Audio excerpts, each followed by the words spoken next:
अगर आपको कोई इतिहास के सभी महत्वपूर्ण प्रश्न बता दे, आप वही प्रश्न तैयार कर लेंगे और वही हमारे बोर्ड के पेपर में आ जाएंगे। इस वीडियो के बाद आपको इतिहास में बोर्ड एग्जाम में आने वाले सारे प्रश्न एक जगह पर मिल जाएंगे। जितने टॉपिक मैं बता दूं उनके बारे में आप लोगों को डिटेल में पढ़ाई कर ही लेना है। चैप्टर वाइज समझते हैं कि भैया हमारे लिए कौन से सवाल इंपॉर्टेंट होंगे। और एक बात का याद रखिएगा कि आज के इस वीडियो के बाद आपको कोई वीडियो सोशल साइंस के इंपॉर्टेंट क्वेश्चंस के लिए नहीं देखना पड़ेगा। तो चलिए बच्चों शुरू करते हैं। हमारा जो पहला चैप्टर है जिसका नाम है क्या, जिसका नाम है यूरोप में राष्ट्रवाद। हाँ, याद रखिएगा सबसे ज्यादा अगर इंपॉर्टेंट कोई टॉपिक है तो वो है फ्रांस की क्रांति। अब फ्रांस की क्रांति जब आप पढ़ोगे तो इसके अंदर और बहुत सारी छोटी छोटी चीजें मिलेंगी, जैसे कि लुई 16वां कौन था, नेपोलियन कौन था, फ्रांस की क्रांति कब हुई थी, कब फ्रांस की क्रांति हुई, इसमें क्या क्या इसके परिणाम आए और इसके कारण क्या थे। तो ऐसे सवाल बन सकते हैं बोर्ड के एग्जाम में, तो इस बात का ध्यान रखना।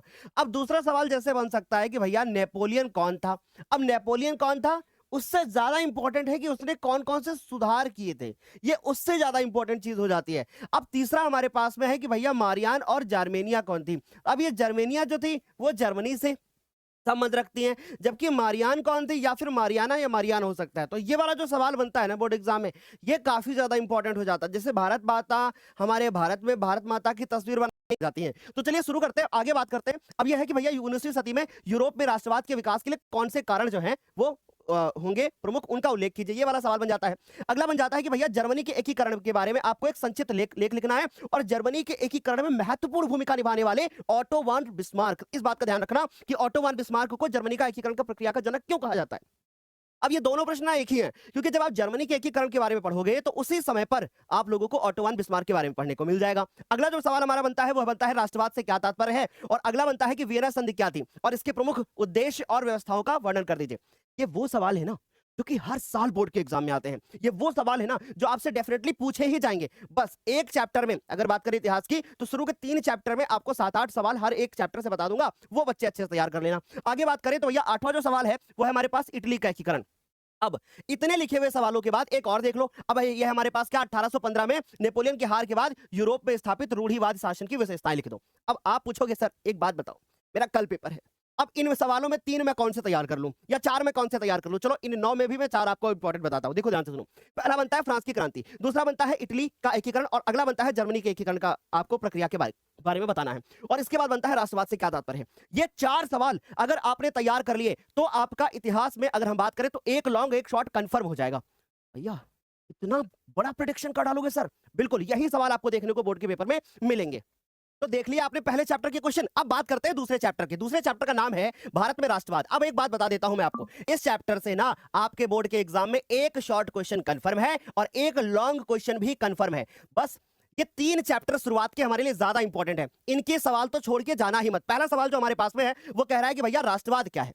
अब पिछला जो चैप्टर था ना उसमें हमने राष्ट्रवाद पढ़ा था यूरोप में राष्ट्रवाद के बारे में, इसमें हमने पढ़ा भारत में राष्ट्रवाद के बारे में। और भारत में राष्ट्रवाद या सामूहिक अपनेपन का भाव का उदय किस प्रकार से हुआ, किस प्रकार से लोगों ने जो है क्रांतियां करी, कैसे लोगों को पता चला कि राष्ट्रवाद नाम की भी कोई चीज होती है, इसके बारे में आपको इस क्वेश्चन के अंदर लिखना होगा। फिर उसके बाद रॉलेट एक्ट क्या था, कौन लेकर के आया, किसके नाम से संबंधित है, सिडनी रॉलेट कौन था, रॉलेट एक्ट के क्या परिणाम हुए, जलियांवाला बाग हत्याकांड हो जाता है, फिर उसके बाद असहयोग आंदोलन आ जाता है, खिलाफत आंदोलन बीच में होता है, फिर सविनय अवज्ञा आंदोलन। भैया आज ही बता दोगे क्या सर ये सब आपने पढ़ाया है? बिल्कुल। अगर आप चाहते हैं कि भैया ये सब हमें सारे क्वेश्चन एक ही वीडियो में मिल जाए तो हमने एक चैप्टर पढ़ा रखा है, हर चैप्टर का वन शॉट कर रखा है। इतिहास के 5 चैप्टर मैं इस वीडियो के नीचे डिस्क्रिप्शन बॉक्स में डाल रहा हूं, और ये सारे के सारे आप लोगों को कंप्लीट कर रहे हैं। अगर ये 4-5 चैप्टर आपने अच्छे से तैयार कर लिए शुरू के ना, तो समझ लो आपका बोर्ड के एग्जाम में सोशल साइंस का डर खत्म हो जाएगा। आगे बढ़ते हैं।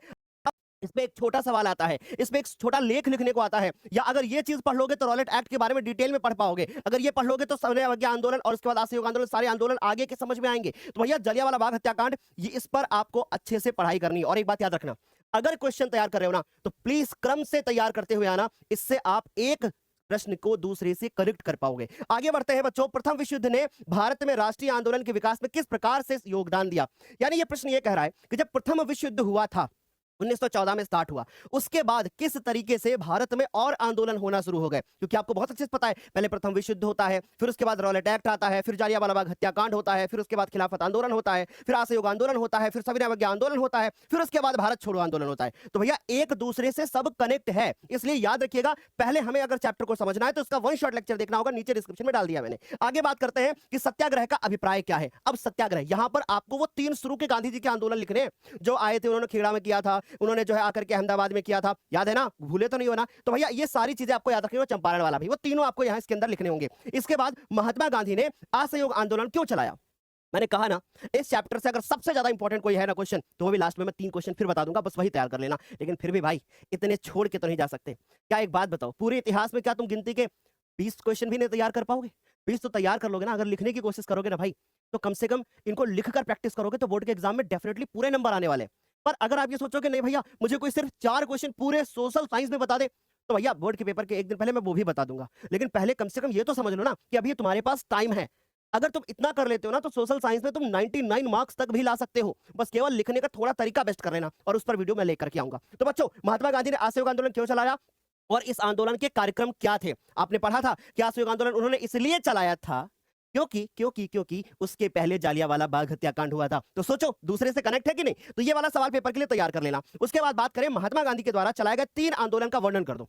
अब यहां तुम्हारे पास फ्लेक्सिबिलिटी है भैया, कोई भी 3 आंदोलन महात्मा गांधी जी के द्वारा जो चलाए गए थे उनके बारे में लिख सकते हो। आप असहयोग आंदोलन तैयार कर लो, एकदम धमाकेदार आप तैयार कर लो भैया। आपने अहमदाबाद वाला जो है तैयार कर लिया, या फिर आप सविनय अवज्ञा तैयार कर लेते हैं, और उसके बाद भारत छोड़ो आंदोलन तैयार कर लेते हैं। खिलाफत नहीं, खिलाफत गांधी जी ने नहीं चलाया था, इस बात का ध्यान रखना। आगे बात करते हैं बच्चों कि सविनय अवज्ञा आंदोलन कब चलाया गया था, इसके प्रमुख 3 कारण। अब सोचो, ये सवाल जब तुम तैयार कर लोगे तो ये वाला तो ऑटोमेटिक तैयार हो गया, है ना? फायदा कितना फायदा है ना, बताओ। अब ये वाला सवाल अगर तैयार कर लिया तो आपका जो है असहयोग आंदोलन तैयार हो गया। इसका मतलब सर बात वही है, थोड़ा सा सिलेबस है, हमें ध्यान में रखना होता है कि हमारे लिए क्या इंपॉर्टेंट है। आज सारे इंपॉर्टेंट बता दूंगा, और लास्ट में आता है भारत छोड़ो आंदोलन। अब ये 9 क्वेश्चन हमारे पास में कितने हो गए? 9 कितने हो गए? 18 भाई। शुरू के 2-3 चैप्टर ही हमारे लिए इंपॉर्टेंट है। अब जो ये हमारे पास 9 क्वेश्चन है सर, इनमें से भी आप मुझे 3 से 4 इंपॉर्टेंट बता दो। चलो, पहला सवाल, राष्ट्रवाद क्या है? सबसे ज्यादा इंपॉर्टेंट। असहयोग आंदोलन, उसके बाद सविनय अवज्ञा आंदोलन, उसके बाद, और चौथा जो सवाल है ना वो उससे ज्यादा इंपॉर्टेंट है, वो है बच्चों कौन सा? रॉलेट एक्ट क्या था? इतना तैयार कर लिया, मैं कहता हूं तुम्हारे सोशल साइंस में पूरे नंबर आएंगे। अब तीसरे चैप्टर पे चलते हैं, ये सारे नोट कर लेना। तीसरा है हमारे पास, जो कि तीसरा चैप्टर है वो है हमारे पास भूमंडलीय विश्व का बनना। शुरू के 3 चैप्टर में जितने सवाल बता रहा हूं, ये सवाल तुम्हारी कॉपी पर नोट होने चाहिए और बोर्ड पेपर से पहले तैयार होने चाहिए। देखो, अब हमारे पास पहला सवाल बनता है कि प्रौद्योगिकी ने वैश्वीकरण की प्रक्रिया को किस प्रकार उत्प्रेरित किया है, यानी टेक्नोलॉजी ने कैसे वैश्वीकरण को आगे बढ़ाया है, कैसे ग्लोबलाइजेशन को आगे बढ़ाया है, इसके बारे में आपको लिखना पड़ेगा। वही जो मैंने पढ़ाया था, मोबाइल और उसके बाद मोबाइल फोन और ये सब चीजें बताई थी, बस वही लिखना है आपको। आगे देखो जरा, दूसरा बनता है कि 19वीं शताब्दी के दौरान अंतरराष्ट्रीय अर्थशास्त्रियों द्वारा बताए गए प्रवाहों का उल्लेख करिए। अब ये प्रवाहों का उल्लेख हमें 3 टाइप से पढ़ाया गया है, बताया ना आपको, वही पूंजी का प्रवाह, श्रम का प्रवाह, भूले तो नहीं हो ना, बस वही लिखना है भैया। आगे बात करते हैं बच्चों तीसरे सवाल की तरफ, वो है हमारा कि ब्रेटन वुड्स समझौते का अर्थ क्या है। थोड़ा थम जाओ, यही सवाल तो बनेगा कि ब्रेटन वुड्स समझौता क्या था। आपको इसके बारे में डिटेल में लिखना है। द्वितीय विश्व युद्ध के दौरान ये आपका एक समझौता हुआ था, याद है ना, कहां पर? अमेरिका में, न्यू हैम्पशायर। हाँ, वही वाला लिखना है जो आपने एक लॉन्ग आंसर तैयार किया था, जो मैंने पूरी टिप्पणी बताई थी, बिल्कुल वैसे ही लिखना है। ठीक, उसके बारे में डिटेल में लिखना है, उस समझौते में क्या हुआ था, है ना, इसके बारे में बताना है आपको। इसमें IMF के बारे में बताना है आपको, इसमें वर्ल्ड बैंक के बारे में बताना है। बस ये सवाल, इसका मतलब इंपॉर्टेंट है, आएगा, पक्का आएगा। चलो देखो, अगला सवाल हमारे पास में है कि कॉर्न लॉ से क्या आशय है, और कॉर्न लॉ के उन्मूलन का मतलब क्या होता है? मतलब कि भैया इसकी कमी हुई थी, राइट? तो कॉर्न लॉ क्या था? मक्के के आयात पर पाबंदी लगाई थी ना, बस वही था हमारा कॉर्न लॉ। बस वो वाला अच्छे से तैयार कर लेना। और इसके उन्मूलन, यानी जब इसको हटाया गया, जब इसकी हमने देखा कि इसको जब हटाया गया तो भैया इसका क्या प्रभाव पड़ा, इसके बारे में हम लोग बात करेंगे। अच्छा, 5वां सवाल है कि 19वीं शताब्दी में भारत से विदेश में श्रमिकों को क्यों ले जाया गया? क्योंकि वो श्रमिक क्या थे? मजबूत थे बॉडी से। ठीक, तो सर क्यों ले जाया गया, और ये श्रमिक अधिकतर किस देश के थे, और उन्हें किन शर्तों पर स्वदेश लौटने की छूट दी जाती थी? ये वाला सवाल हमारे लिए इंपॉर्टेंट है बच्चों, ये सवाल इंपॉर्टेंट है। ये कॉर्न लॉ वाला सवाल हमारे लिए बहुत ज्यादा इंपॉर्टेंट है भैया। वैसे तो मैं सारे इंपॉर्टेंट ही बता रहा हूँ, अब कैनवे से इंपॉर्टेंट कम करोगे क्या गुरुदेव? आगे देखो, अब हमारे पास 6वां सवाल बनता है कि G77, है ना, G77 देशों से आप क्या समझते हैं, और किस आधार पर ब्रेटन वुड्स की जुड़वा संतानों की प्रक्रिया कहा जाता है, यानी कि G77 को किस आधार पर ब्रेटन वुड्स की जुड़वा संतानों की प्रक्रिया कहा जाता है। जुड़वा संतानें आपने पढ़ी थी, आपने बहुत अच्छे से पढ़ा था, आईएमएफ, वर्ल्ड बैंक पढ़ा था ना इसके बारे में। हाँ, वही अंतरराष्ट्रीय वाला, उसी की बात कर रहा हूँ, ठीक है, अंतरराष्ट्रीय और मतलब इंटरनेशनल मॉनेटरी फंड वाले के बारे में बात कर रहा हूँ, ठीक। अच्छा, तो सर हम अच्छे से समझ गए, यहाँ पर हम वर्ल्ड बैंक के बारे में बता देंगे और क्यों कहा जाता है वो बता देंगे। अगला जो हमारे पास सवाल बनता है वो 7वां सवाल बनता है कि रेशम मार्ग से क्या आशय है, या उससे आप क्या समझते हैं, एक संक्षिप्त लेख लिख करके बता दो। रेशम मार्ग में क्या रेशम ही ज्यादा था या कुछ और चीजें जाती थी, उसी के बारे में डिटेल में डिस्कशन करना है।